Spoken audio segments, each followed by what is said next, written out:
వాడికి దూరమై ఓడిపోతే స్వతంత్రుడివి కావు. భార్య ఆవిడ పెద్ద ఉద్యోగం చేస్తోంది, డబ్బు సంపాదిస్తోంది, ఫారిన్లో ఉంది. మీరు ఎవరంటే మిసెస్ సోయన్సో రాస్తుంది. మిసెస్ సోయన్సో అక్కడ కూర్చుంటే ఈవిడ మిసెస్ అవుతుందండి. ఇక్కడ ఏమిటి స్వతంత్రురాలు ఆవిడ, మిసెస్ అని మాత్రం రాస్తుంది. అలా మనం అందరం ఏమంటున్నాం, ఉన్నాడు భగవంతుడు, నేను ఆయనకి చెందిన దాన్ని, కానీ నువ్వు ఆయనకు ఉపయోగపడవు. ఆయన ఉన్నాడని గుర్తించావు, అది నీ గొప్ప. గుర్తించకపోతే ఏం చేస్తాడు ఆయన? ఇక్కడ గుర్తించే మనం అలాగే భగవంతుడు ఉన్నాడు ఒప్పుకున్నాం, కరెక్టే. కానీ నీకు ఆయనకి సంబంధం ఏంటో చెప్పాం. ఇక్కడ మనం ఎప్పుడు చెప్పినా మన పేరే చెబుతున్నాం కానీ ఆయన పేరు చెప్పడం లేదు. కాబట్టి ఆయన పేరుతో నీ సంబంధం చెప్పుకుంటే ఏంటంటే నీ స్వాతంత్ర్యం అనేటటువంటి దోషం నీలో పాపం అంటుకో ఉంది. నేనని స్వతంత్రుడని అంటున్నావు, నేనంటే శరీరమే అనుకుంటున్నావు. ఈ రెండు కడగాలి. కడిగితే నీకు స్నానం చేసినట్టు లెక్క. ఏది కడుగుతుంది? నమః అను. ఓం నమః. ఓం అనగానే నమః అనాలి. ఓం నమః అంటే ఏమిటవుతుంది? ఓం అంటే నేను భగవానునికే చెందినవాడను, నమః నేననగా శరీరమునకు చెందినవాడను, శరీరముతో చేరినవాడను, స్వతంత్రుడను కాను అని చెప్పాలండి. ఇది చెప్తే స్నానం చేసినట్టు లెక్క. ఇది మధ్యలో ఉన్నటువంటి నమః అనేటువంటి దిగుడుబావి చేసే పని కడిగింది. తర్వాత పెద్ద బిజినెస్ చేస్తున్నాం, పెద్ద లెక్చరర్ చేసి డబ్బు సంపాదిస్తున్నాం, లేదా మరొకటి చేసి డబ్బు సంపాదిస్తున్నాం. ఇవన్నీ ఏమిటండి? ఇవన్నీ సంపాదిస్తున్నారు ఏమిటండి? ఇవన్నీ ఏమైనా మీరేమిటి ఏదైనా ఎవరికైనా త్యాగం చేస్తారా? ఏమైనా లేదండి, మా కోసమేనండి. పెద్ద కొన్ని పట్టుకొడిపోస్తున్నాడు ఫర్నిచర్. ఇంత ఫర్నిచర్ కొంపలో ఏం చేసుకుంటాడని మళ్ళాంటి తెలియని వాడు, వాడికి డబ్బుంది సమృద్ధిగా కొన్నాడు, పట్టుకొస్తుంటే ఇది ఎవరి కోసం? మా కోసమేనండి అంటాడు. ఓరు నీ కోసం బంగారు, కానీ ఇంత ఫర్నిచర్ ఎందుకు నీకు అనిపిస్తుంది? మనకి సామాన్యులకి. వాడికి ఏమిటి? ఐశ్వర్యం ఉంది, డబ్బు ఉంది, కొనిసాడు. అయితే మనం అలాగే ఏమంటున్నాం ప్రతి వాళ్ళం, ఇది ఎందుకండి? నా కోసమే. నా కోసం నేను చదువుకున్నాను, నా కోసం నేను ఉద్యోగం చేస్తున్నాను, నా కోసం నేను పెళ్లి చేస్తున్నాను, నా కోసం నేను సంసారం, నా కోసం ఇల్లు, అన్నీ నా కోసం, నా కోసం, నా కోసం. నీ కోసం కాదు. మరెవరి కోసం? నీలో ఉన్నవాని కోసం, అంతటా ఉన్నవాని కోసం. వాడి పేరేమిటి? ఈశ్వరుడు. ఆయన పేరేమిటి? భగవాన్. ఆయన పేరేమిటి? పరమాత్మ. ఆయన పేరేమిటి? పరమపురుషుడు. అటువంటి పరమపురుషునికి నేను సేవకుణ్ణి. అటువంటి పరమపురుషుని ప్రీతి కోసం నాకు ఈ శరీరం ఇచ్చి చేయించుకుంటున్నాడు వాడు. ఆ స్థితిని జ్ఞాపకం లేదు, మరిచిపోయినావు. మరిచిపోయి ఏమంటున్నావు? నా కోసం, నా కోసం అంటున్నావు. ఇది రెండవ దోషం, మురికి అంటింది మనకి. ఈ మురికి కడగాలి. వెంటనే ఒకసారి నారాయణాయ అనండి, పక్కనే నమః అనండి. అటువంటి ఓం అనండి, నమః అనండి. మళ్ళీ మరొకసారి నారాయణాయ అనండి, నమః అనండి. నారాయణాయ నీవు ఎవరి కోసం? ఎందుకయ్యా? ఆ స్వామి సేవకి. ఆ స్వామి ఎక్కడున్నాడయ్యా? నాలో ఉన్నాడు, నీలో ఉన్నాడు, అంతటా ఉన్నాడు, ఎక్కడ లేడు అన్నాడు వీడు. అయితే నువ్వు చేసే పనేవాడు వాడు. ఎవడి కోసం? వాడి కోసం. ఎవడిదా పని? వాడిది. ఇది చెప్పాలి. నారాయణాయ నమః. ఇప్పుడు ఈ నమః కడిగింది ఏమిటి? కడిగింది నాది, నా కొరకు కడిగింది. ఇందాక నమః దేన్ని కడిగింది? నేనును కడిగింది. నేనంటే ఏమిటో అంటే నా మురికి పోతుంది ఓం నమః అంటే. నారాయణాయ నమః అంటే నా కొరకు అంటే నా మురికిని కడుగుతుంది నారాయణాయ నమః. ప్రతివాళ్ళం ఈ రెండు జ్ఞాపకం పెట్టుకోవాలి. అందుకు మన పూజలో అని స్థానం శుక్రవారం పూజలో డబ్బు కట్టండి అంటారు. డబ్బు కట్టడమే అని బెంగ పెట్టుకున్నారు. కానీ శుక్రవారం పూజలు ఎన్నిసార్లు ఓం అంటాం, ఎన్నిసార్లు నమః అంటాం. పాపం వాళ్ళు ఎంత ఉపకారం చేస్తున్నారు అది మనకు గుర్తులేక ఏదో ఇంట్లో డబ్బు పెట్టుబడి కోసం అడుగుతున్నారు అనుకుని కోపం వస్తుంది. ప్రతి శుక్రవారం ఏమిటి తినేస్తున్నారు డబ్బు? డబ్బు కాదు అది. మనం ఇచ్చేటువంటి దానికి, వారు చేసే ఉపకారానికి ఒక త్యాగము చేయాలి. నీకు వదలడానికి శక్తి ఉందో లేదో చూస్తారు. వదలనంటే మాకు ఏమి చేస్తారంట, అయ్యో రెండు మా కూర్చోండి అంటారు. లేదనడానికి నామోషికి, ఇవ్వడానికి ఒప్పుకోదు మనసు. ఎంత చిక్కు మనకి అందరికీ. లేదంటే సర్వేశ్వరుడు ఇమ్మన్నాడు, ఉన్నది కనుక ఇమ్మంటాడు. ఇంతే మనం ఏం చేయాలి? ఉన్నది అన్నాం, ఉన్నదంటే ఎవరి కోసం? నీకోసమే అనడానికి నమః. ఈ నమః అటుపట్టాడు. ఇప్పుడు అయిపోయింది, మరొక్కసారి చూడాలి. ఇప్పుడు అయితే అయ్యా నిన్ను నీవు రక్షించుకోగలవా? నాకేమండి, నేనే స్వతంత్రం, నేను స్వయం కృషి. మీరు ఎలాగండి ఏమిటి పరీక్షలు ఎవరి వల్ల పేసినారు, ఎవరు చదివించారు అన్నట్టు? ఎవరు చదివించారు? నేనే. నాకు స్కాలర్షిప్స్ వచ్చాయి.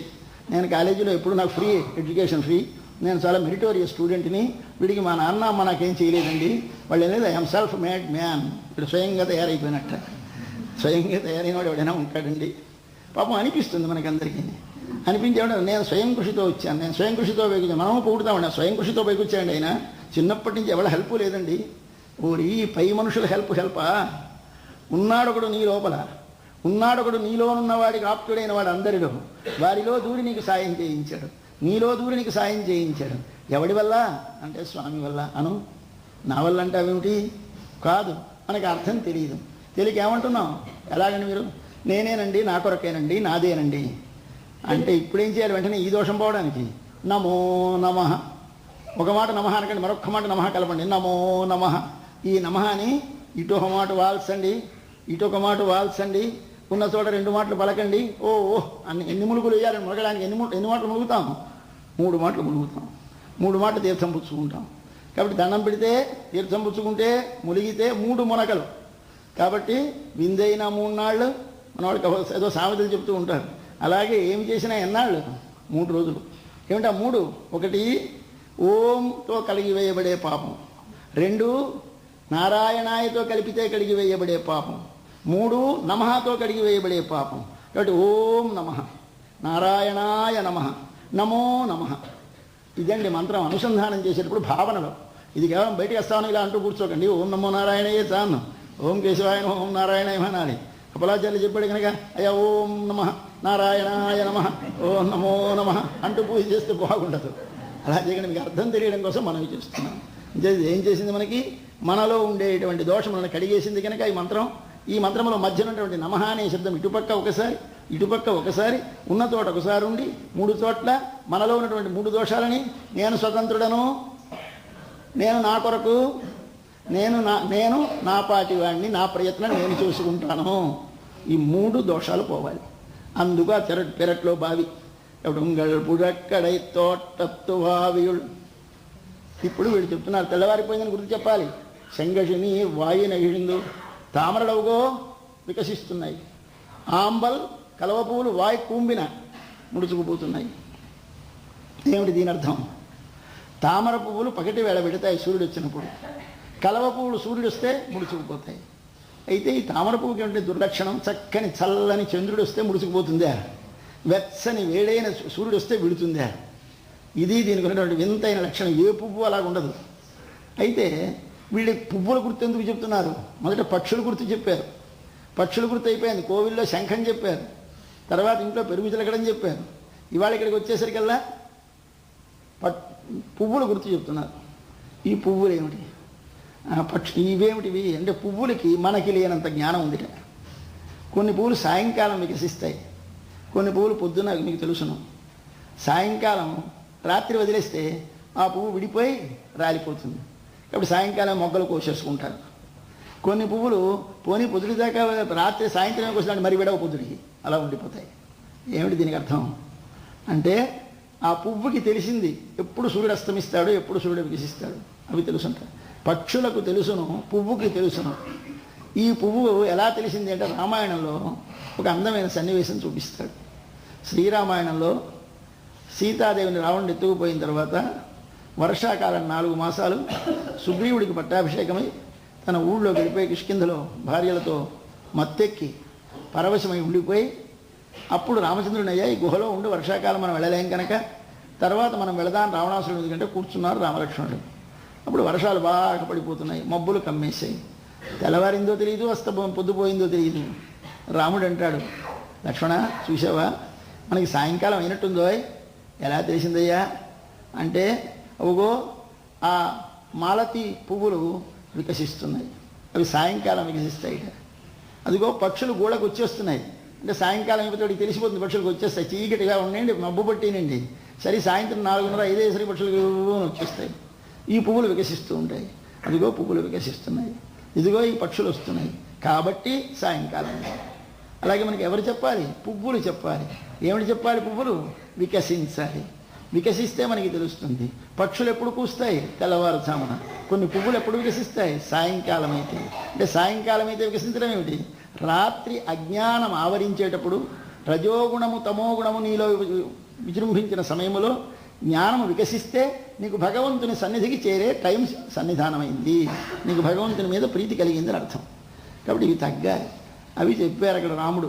ఆ గుర్తులు చెప్పినట్టుగా వింటున్నారు. అమ్మ అదిగో నీ పెరట్లో తామర పువ్వులు ముడుచుకుపోతున్నాయి, వికసిస్తున్నాయి, కలవ పువ్వులు ముడుచుకుపోతున్నాయి. అంటే అర్థం ఏమిటి అంటే ప్రాతకాలం అయిపోతుంది లేవమ్మా అని అర్థం. మరొక అందమైన సన్నివేశం ఇంకా ఊహించారు దీనిలో మన పెద్దలు. ఎంత ఊహో మన పెద్దలకి ఇంతంత బుద్ధిమంతులు కాదు.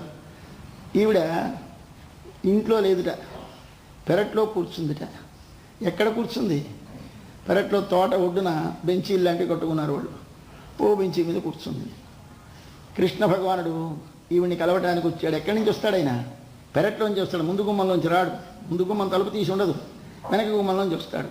ఇప్పుడు మనకెక్కడి నుంచి వస్తాడు? మన ఇంట్లోకి. పెరటి గుమ్మంలోంచి వస్తాడు. కాబట్టి పెరటి గుమ్మంలోంచి వస్తాడు. వచ్చి ఏం చేశాడు, ఈ దిగుడు బావుడిని కూర్చున్నారు ఇద్దరును. దిగుడు బావు ఏదో మనవి చేశాను, మీకు తెలుస్తుంది కనుక మళ్ళీ దానికి అర్థం వస్తామని చెప్పను. ఆ దిగుడు బావుడిని కూర్చున్నారు ఇద్దరును. ఎవరు? ఈ తల్లి, ఈ గోపిక, స్వామి. ఆయన ఈవిడ కూర్చుంది, ఆయన వస్తాడని నిరీక్షిస్తాను. కూర్చుంటే వచ్చాడు. ఎలా వచ్చాడు? ఎదురుగా రాడండి, ఎప్పుడు భగవంతుడు ఎదురుగా రాడు. ఎప్పుడు చూడండి, ఇలా వెనక నుంచే వస్తాడు. అలా కూర్చుస్తే ఆయన స్పర్శ మనకి ఒక్కసారి తగులుతుంది. వచ్చావా, గతుక్కుమని లేస్తాం. వెనక నుంచి వచ్చాడు. వచ్చి ఏం చేసేట, ఇలా వెనక నుంచి 2 కళ్ళు మూసేసేట. మూసేసి ఇలా ఆవిడ ముఖం ఇలా వెనక్కి వంచి, ఆ ముఖం మీదకి తన ముఖం వంచి అలా తాను చూస్తున్నాడు. ఈవిడికి కనపడ్డు, ఆయనకి ఈవిడ కనపడుతుంది. ఇది సన్నివేశం. ఈ సన్నివేశం చెప్పారు. ఎలా చెప్తారు? తల్లి చెప్పింది చూడండి, ఎంత అందంగా చెప్పిందో. అది కూడమ్మా, తామర పువ్వులు వికసిస్తున్నాయి, కలవ పువ్వులు ముడుచుకుపోతున్నాయి అన్నది. కలవ పువ్వు ఏమిటి? స్త్రీ నేత్రానికి కువలయాక్షి అంటారు. కువలయం అంటే కలువ. కలువల వంటి కన్ను కలది అని ఆవిడికి పేరు. సీతమ్మ తల్లిని నల్ల కలువల పోలిన కన్నులు గలది అని ఎంతో గొప్పగా చెప్తారు. రాముడి కంటే మా సీతమ్మ గొప్పదండి. అంటే రాముడు తామరల పోలిన కన్నులు గలవాడు, మా సీతమ్మ కలువల పోలిన కన్నులు గలది అంటారు. అంటే నల్లదనం ఉంటే గొప్ప, నల్ల కలువ పోలిన కన్నుట ఆవిడది. అంటే నల్లదనములో చల్లదనం ఉంది. నల్లదనములో కలువలో రాత్రి వికసించే శక్తి ఉంది. మన తల్లికో ఎంతసేపు దోషముతో కూడిన వారిలో గుణములను చూపించే శక్తి ఉంది ఆ తల్లికి. రాముడు వీడు దుర్మార్గులంటే అదేమిటండి తప్పు? ఎవడు లోకంలో తప్పు చేయడండి? మనం శిక్షించాలంటే ఎందరిని శిక్షిస్తాం? నకశ్చిన్నాపరాధ్యతి అని చీకటిలో వెలుగును ప్రసరింపజేసే శక్తి అమ్మకున్నది. కాబట్టి అమ్మెవరు? మెరుపు తీగ. మబ్బు కమ్మిన రాత్రి వేళ మెరుపు తీగ మెరిస్తే ఎలాగైతే నీకు ఉన్న వస్తువు ఉన్నట్టు కనిపిస్తుందో, అలాగే హిరణ్యవర్ణాం హరిణీం సువర్ణ రజత సృజాం రోజు చదువుతున్నాం మనం అంతా. బంగారం బంగారం బంగారం బంగారం అంటే మనకి బంగారం వస్తుందమ్మని ధ్యానం చేస్తే వస్తుంది. అది కరెక్టే. బయటి బంగారం వస్తుంది, లోపలి బంగారం వస్తుంది. ఏమిటా లోపలి బంగారం? ఒక్కసారి విశ్వమంతా వ్యాపించి ఉన్న భగవత్తత్వం ఆ నీలమేఘశ్యామని దర్శనం అవుతుంది. కాబట్టి మంత్రపుష్పంలో ఏమిటి చెప్తున్నాం? ఆమె ఎలాగుంటుందయ్యా అంటే నీలతో యద మధ్యస్థా విద్యుల్లేఖేవ భాస్వర. లోపల ఒక నీలతోయదం అంటే నల్ల మబ్బు మధ్యలో ఉండి చుట్టూ గిర్రను తిరిగినటువంటి ఒక మెరుపు తీగలా ఉంటుంది. మన తల్లి స్వామి కలిసిన రూపు సేవించండి. సరే, నీలమేఘాన్ని చుట్టూ ఒక మెరుపు తీగ ఆవరించి ఇది లోపల కనిపిస్తుంది. అటువంటి దర్శనమైనప్పుడు ఇప్పుడు ఏమిటైంది? ఆవిడ నల్ల కలువల వంటి కళ్ళు కలది. ఆ కళ్ళు ఏమిటైపోయినాయి? నల్ల కలువ ఆయన ఏమిటి చేశాడు? మూసేసాడు. మూసేస్తే ఏమిటైపోయినాయి? కలువలు మూసుకుపోతున్నాయి. పద్మాలు వికసించాయి. పద్మాలు ఎవరి కళ్ళు? మీద నుంచి వంగిన స్వామి కళ్ళు. అంతేసి కళ్ళు చేసి విప్పార్చి చూస్తున్నాడు వీడి ముఖాన్ని. కాబట్టి ఆయన కళ్ళేమో విడున్నాయి, ఈవిడ కళ్ళేమో మూసున్నాయి. కాబట్టి అమ్మా కలువలు మూతపడిపోతున్నాయమ్మా, తామరలు వికసిస్తున్నాయమ్మా అంటే అర్థం ఆవిడికి బోధపడుతున్నారు. వీళ్ళు చూసేశారని భయపడుతుంది ఆవిడ, మనకి బోధపడదు. కాబట్టి ఈ కలువలు ముయ్యాలి, పద్మాలు వికసించాలి. ఏమిటివి అంటే కలువలంటే మన ఇంద్రియాలు. ఇంద్రియాలు మూతపడాలి. మనకి లోపల ఉన్నటువంటి జ్ఞానము, హృదయం అనే పుండరీకము విప్పారాలి, వికసిల్లాలి. ఇది జరిగితే తెల్లవారుతున్నట్టు గుర్తు. మనకి ఉన్నాయి ఆ రెండును. కానీ మనకి ఇది మూయరానికి వీలు కానిది మూసిపోతుంది, విడడానికి వీలు కానిది విడిపోతుంది. మనకేమిటవుతాయి? తెల్లవారితే కలువలు విడతాయి, తామరలు ముడుచుకుపోతాయి మనకి. అంటే అర్థమేమిటి? కలువ అంటే రాత్రిపూట ఉండేది. రాత్రి అంటే ఏది? రజోగుణము తమో గుణము ఆవరించిన కాలమునకు రాత్రి అని పేరు. ఉన్న వస్తువు మరొకలా కనిపించే టైము, ఉన్న వస్తువు లేదన్నట్టు అనిపించే టైముని రాత్రి అంటాం. మనం అందరం ఇప్పుడు ఎక్కడున్నాం? ఇప్పుడు కరెక్టే రాత్రి ఉన్నా, కానీ రేపు పొద్దున 10 గంటలకు ఉన్నా ఇలాగే ఉంటాం. ఎందుచేత మనకు ఉన్న వస్తువు వేరొక వస్తువులా కనిపిస్తుంది. భగవంతుడు అంతటా ఉన్నాడు, మనకు కనబడతాడా? కాబట్టి అంధః పురస్థితమివ అవేక్షమాణ అంటారు మనకి మనవాళ్ళ మహాములనే మహానుభావులు. స్వామి, నేను అంధః గుడ్డివాడు, ఎదురుగా ఉన్న వస్తువుని చూడలేనట్టుగా నేను ఎదురుగా ఉన్నదాన్ని చూడలేకుండా ఉన్నాను తండ్రి. ఎవడు ఎదురుగా ఉన్నాడు? అందరిలో లేడండి స్వామి. ఉన్నాడని ఎవడు గుర్తించాడు? ఎవరు గుర్తించలేదు. ఏమైంది? మనకి రాత్రి ఆవరించింది కాదు. ఈ రాత్రి వేళ ఏమిటవుతాయి? మన కళ్ళు ముడుచుకుపోతాయి. మనకి ముడుచుకుపోయేది. ఇప్పుడు వారికి ఏమిటి ముడవాలి? ఇంద్రియములు బాహ్య విషయముల మీదకి వెళ్ళకూడదు వారికి. కాబట్టి ఎవరు మూయాలి కళ్ళు? నువ్వు మూసుకుంటే మూతపడేవి కావు కళ్ళు. స్వామి తన చేతులతో మూత వెయ్యాలి విడకుండా. ఇప్పుడు మనం ఆయనను చూడాలా, ఆయన మనని చూడాలా? మనం ఆయనను చూస్తే ప్రయోజనం లేదు, ఆయన మనను చూడాలి. మనకు ఎవరు కనిపించాలి? ఇప్పుడు కలవలు, తామర పువ్వు ఒకసారి వికసించాలి. తామర పువ్వు అంటే ఇది హృదయ పుండరీకం. ఈ లోపల ఉంది ఒక తామర పువ్వు. ఆ పుండరీకం వికసించాలి. అంటే నీ లోపలి జ్ఞానం వికసించాలి. ఆ జ్ఞానం అనేది ఇంతసేపు మొగ్గలా ఉంది. దేని చేత? చీకటి చేత, అనగా రాత్రి చేత. రాత్రి అనే చీకటి చేత మొగ్గవలే విడకుండా ఉన్నటువంటి నీ జ్ఞానము ఒకసారి విడి, నేనంటే శరీరము కాదు, నేనంటే జీవుడు కాదు, నేనంటే నాలో ఉన్న భగవానుడు, ఇది విడుట. బటమ్మా నీవెంత భాగ్యశాలినివమ్మా, నీకంటే మమ్మల్ని నడపగలిగిన వారు ఎవరమ్మా? కాబట్టి అదిగో వాయి నెహిందు ఏవి శంకషు వాయి నెహిందు ఆంబల్ వాయి కుంభినహాన్. మళ్ళీ మేమా నీకు వ్యతిరేకమైన దశలో ఉన్నాం, నీవా మాకంటే విపరీతమైన దశలో ఉన్నావు. స్వామే నిన్ను చేరి, స్వామి నీ నేత్రములను బాహ్య విషయముల మీదకి వెళ్లకుండా అడ్డగించి నీ హృదయకమలాన్ని విప్పార్చి ఒకసారి తాను నీ హృదయకమలో దూరటానికి అవకాశం కోసం నిరీక్షిస్తూ చూస్తున్నాడు. మా తల్లి ఎంత భాగ్యశాలినివమ్మా. ఒకసారి చూడండి ఆ అనుభవాన్ని, ఒళ్ళు గగుర్పడవదు. అట్లాంటి సన్నివేశాన్ని పరశురాముడు అనుభవిస్తున్నారు మన పిల్లలు. శంగల్ పొడి కూరై. ఇంకా మరో గుర్తు చెప్తున్నారు. దీనికి మన వాళ్ళకి నమ్మకం లేదు. రాత్రి వేళ మా పెరట్లో చెరువులో ఉన్న పువ్వులు వికసించే నీకెలా తెలిసింది? నువ్వు ఎక్కడ వీధిలో ఉన్నావా? వీధిలో నీకు తెలుస్తుంది. ఇది అబద్ధాల కబుర్లు. ఇవన్నీ కేవలంగా ఏదో నన్ను మోసం చేయడానికి వేగం తెల్లారిపోయింది నేను రావాలని అంటున్నావు, కానీ నువ్వు మీరెక్కడో వీధిలో ఉన్నారా? మా పెరట్లో దొడ్లో మధ్యలో ఉన్నటువంటి చెరువులో పువ్వులు విడే మూసేయని మీకు ఎలా తెలిసింది అంటే ఎలా తెలుస్తుందండి? చెప్పేను ఇందాక, అనుమాన ప్రమాణము చేత. అనుమానం అంటే ఏమి? లోకములో పైని పొలాలలో కలువలన్నీ ముడుచుకుపోతున్నాయి, చెరువులో తామరలన్నీ విడుతున్నాయి, పిల్లలు వీధిలోంచి వస్తూ చూశారు, చూస్తే కలువలు ముడుచుకుపోతున్నాయి కనుక తెల్లవారుతోందని, తామరలు వికసిస్తున్నాయి కనుక సూర్యోదయమైందని అనుకుంటున్నారు. అలాగే ఇక్కడ కూడా చెరువులో ఉన్నటువంటి వికసిస్తాయి, ముడుచుకుపోతాయని ఊహించి, అంటే దాని చేత దీన్ని ఊహించి పలికేరు కనుక దీని పేరేమిటి? అనుమాన ప్రమాణము చెప్పారు. ఇప్పుడు నమ్మదు. ఇప్పటికి ఏమిటి? ఇప్పుడు ప్రత్యక్షం చూడాలి. మనకి ఎప్పుడు నమ్మకం అంత వేగం కలగదండి. మరేమిటి కలగాలి? ప్రత్యక్షం కావాలి. పోనీ ప్రత్యక్షం నమ్ముతామా? ఏమిటో పొరపాటుగా చూశానేమో అంటాం. ఏమిట్రా చూసావా ఒకసారి దేవాలయంలోకి వెళ్ళేసరికి ఏమిటో మనసు ప్రశాంతంగా ఉంటుందిరా, ఏమిటో అక్కడ ఉందిరా అంటాడు వీడు. వాడికి నిజంగా అలాగే అయింది. అక్కడికి వెళ్ళినప్పుడు వెంకటేశ్వర స్వామి సన్నిధికి వెళ్ళాం, వాడు వచ్చాడు, మనం వాడికి నమ్మకం లేనివాడు వాడు వచ్చాడు. ఇప్పుడు అబ్బా ఎంత శాంతంగా ఉందిరా అంటాడు. అదేంట్రా భగవంతుడు అంటే అంటాడు వీడు. అని మొహం అదేమిటిది, అక్కడ మనకి ఇతర ఆలోచనలకు అవకాశం లేదు, అది యాక్సిడెంటల్ అలా అయింది, కానీ ఎక్కడ పోతే అక్కడ అవుతుంది, దానికి ఏముంటుంది అంటాడు వాడు. ఇక్కడ వాడికి నమ్మకం ఉండదు. వాడికి ఏమిటి కావాలి? ప్రత్యక్షం. ఆ ప్రత్యక్షాన్ని నమ్మడు, అనుమానాన్ని అసలు నమ్మడు. కాబట్టి ఇందాక అనుమానం చెప్తే నమ్మలేదు, కొన్ని ప్రత్యక్షం చెప్దామని ప్రత్యక్షం చెప్తున్నారు. అడుగోటమ్మా, మన ఊళ్ళో ఉన్నటువంటి తపస్యాలులందరూ సన్యాసులందరూ, సన్యాసులకే మఠాధిపత్యం ఉండేది పూర్వకాలంలో. ఈ మఠాలకు అధిపతులు సన్యాసులు. మఠం అంటే ఏమిటి అర్థం? అందరికీ ఆశ్రయం ఇచ్చేటటువంటి ఒక స్థానం, దాన్ని ఆశ్రమం అంటారు. ఈ ఆశ్రమాలు మఠాలు ఎవరు? ఈ సన్యాసులు. వారు అక్కడ ఉండి ఏమి చేస్తారు? లోకములో జ్ఞాన రక్ష, లోకములో ధర్మ పరిరక్షణ, అది వారి కర్తవ్యం. వారికి ఏమీ అక్కర్లేదు. వాళ్ళు కాషాయ గుడ్డలు కట్టుకుంటారు, ఆహారం ఏది భోగ్య పదార్థాలు పుచ్చుకోరు, ఎర్రజేగురు రాళ్ళు పొడి చేసి తడిపిన బట్టలు, తెల్లటి పళ్ళు అంటే భోగ్యములేవి తినకుండా ఉంటారు వాళ్ళు. ఎందుకండి ఈ వ్యసనం? మన కోసం. ఏమిటి చేయడానికి? ఆ దేవాలయాల్లో ఉన్నటువంటి తలుపు తెరవడానికి. ఇది కదా వాళ్ళ డ్యూటీ. వాళ్ళకి మఠాధిపత్యం ఇచ్చారు ఆలయాలకి. వాళ్ళకి ఇప్పుడు తిరుపతిలో కూడా మీకు ఒక జియ్యం గారు వస్తారు, తెల్లవారుజామున తలుపులు తీసే వాళ్ళకి ఒక జియ్యం గారు వచ్చి తలుపు తెరిపిస్తారు. ఇలా ప్రతి దేవాలయంలో ఒక జియ్యం గారు ఉంటారు. జియ్యం గారు అంటే సన్యాసి, ఆ స్వాముల వారు వస్తారు. ఇదేమిటి అంటే ఒక్కొక్క మహాపురుషుడికి కొన్ని దేవాలయాలు అలాట్ చేశాడు మన భగవానుడు. ఎవరు? మన జీరస్వామి వారికి మనందరి దేవాలయాలు చెప్పారు. ఆయన మనకి ఈ దేవాలయాలకి ట్రస్టీ. ఏమిటి చేయాలని? తలుపు తెరవాలి. ఎక్కడుంది తలుపు? మనలో ఉంది. ఏమిటా తలుపు అంటే అహంకారం అనేటటువంటిది. ఈ అహంకారం అనేటువంటిది లోపల తలుపు వేసేసింది. లోపల ఉన్నవాడిని కనపడనివ్వదు. పై విషయంలో అనుభవించాలనే కోరిక మనకి ఎంతసేపు పైవి అనుభవించాలి. అనుభవిస్తున్నటువంటి మనకి ఏమిటో ఈ వేదాంతం చెప్పి ఏమిటో అన్నీ అనుభవించడం అంటే ఇప్పుడు ఏమిటో మనసు రుచించడం లేదండి. పూర్వంలో ఏమిటో అవి ఇవి చూడాలని వినాలని అనిపించలేదండి. అస్తమానం ఏదో భగవద్గీత చదువుకోవాలి, రామాయణం చదువుకోవాలి, ఏదో వినాలనిపిస్తుంది. అంటే ఏమిటైపోయింది? నీ జీవితం నాశనం అయిపోయిందని పెద్దవాళ్ళు తిడతారు. అయ్యో చిన్నప్పుడే పాడైపోయినావు, హాయిగా అనుభవించకుండా ఇంత చిన్న వయసులో ఎందుకు విన్నావు స్వామివారి ఉపన్యాసాలు, స్వామివారు ఊళ్ళోకి వస్తే వెళతావా, పాడైపోతావని బెంగ పెట్టుకుంటారు. ఏమిటి రెడ్డిసింది లోపల మనకి? కవాటం. అది దీన్ని తెరవలసిన వారెవరు? మన గురువులు. ఏమిటి గురువులు చేస్తారు? ఒక కుంచెకోల పట్టి ఇలా తీస్తారు, గడియ తీస్తే తలుపులు వెనక్కి వెళ్ళిపోతాయి.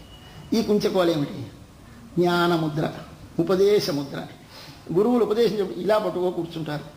వీడిది పొడుం పట్ట, ఇలాగే పడతారు పొడుం కూడాను.